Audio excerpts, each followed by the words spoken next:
Hello again and welcome to Ndudu by Fafa. Hello everyone, I'm Chef Fafa Gilbert of Ndudu by Fafa. Ndudu means food in the Ayoyo language from Ghana. Now I hope you're inspired to actually try some of the recipes, and if you haven't clicked that subscribe button yet, this is the time to actually click that subscribe button. Now today on the menu I've got something so exciting, our good old classic Tuo Zaafi. Of course I've got the adama leaves, of course I'm going to continue with the Tuo Zaafi. Let's start cooking.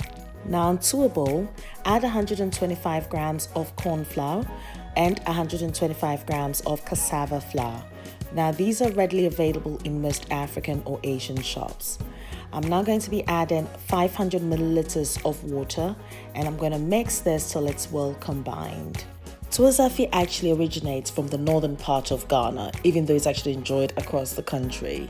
And it's an incredible gluten-free dish that one must try. It's similar to the Ayoyo's amokbala. However, the amokbala is actually slightly fermented, and this isn't in this case.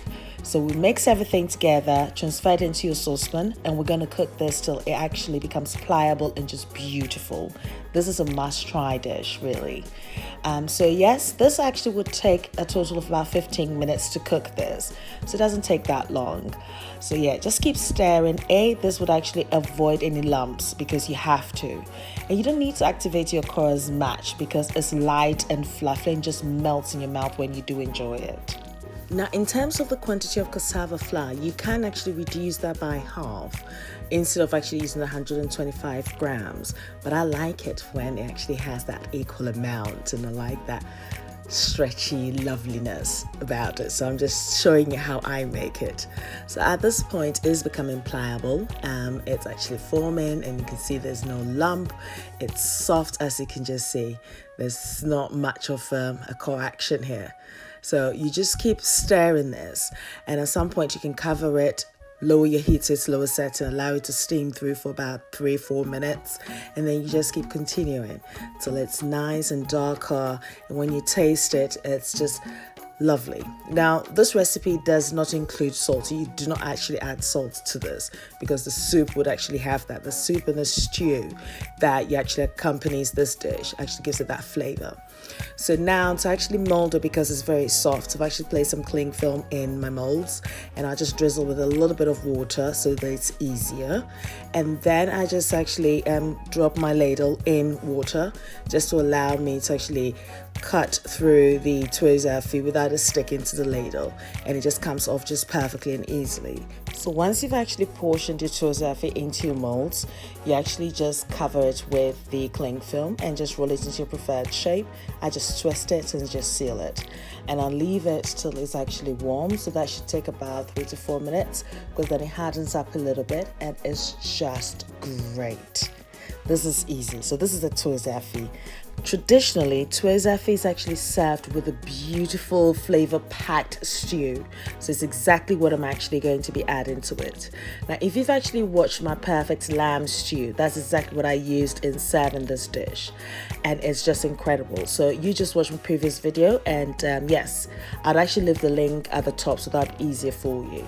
So for the lamb, I've just steamed it, and the stock, I've actually reserved the stock, and it's what I'm actually going to be using as a base for my soup. At this point, I'm actually adding my shrimp powder. So I've got about 1 tablespoonful, so it gives it that umami taste again and that little fishiness. So it's just like, flavor packed. Then I've actually got dawa dawa. Now, dawa dawa is, it has this miso taste, which works perfectly for this dish. It's just incredible. So after 2 minutes of actually boiling, I then add 1 sliced onion to my stock. This is to refreshen that flavor, and I just love that.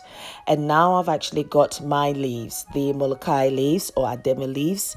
What I'm actually going to do is blend it. Now, I did blend some onions earlier, so I've actually left the stock, or actually washed my blender as the residue of the onions that I'm actually using. So I've just mixed that with my molokai leaves, and I've blended it. Now, one thing is, when you do blend your molokai leaves, it actually activates the mucilaginous nature of the plant.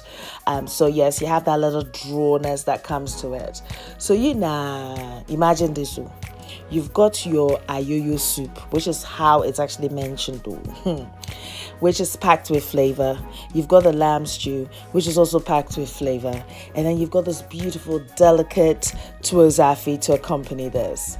Don't tell me it's any other food. Ndudu ogbona, enyeyala. Sundays or asenukade. Always just want to give you the best.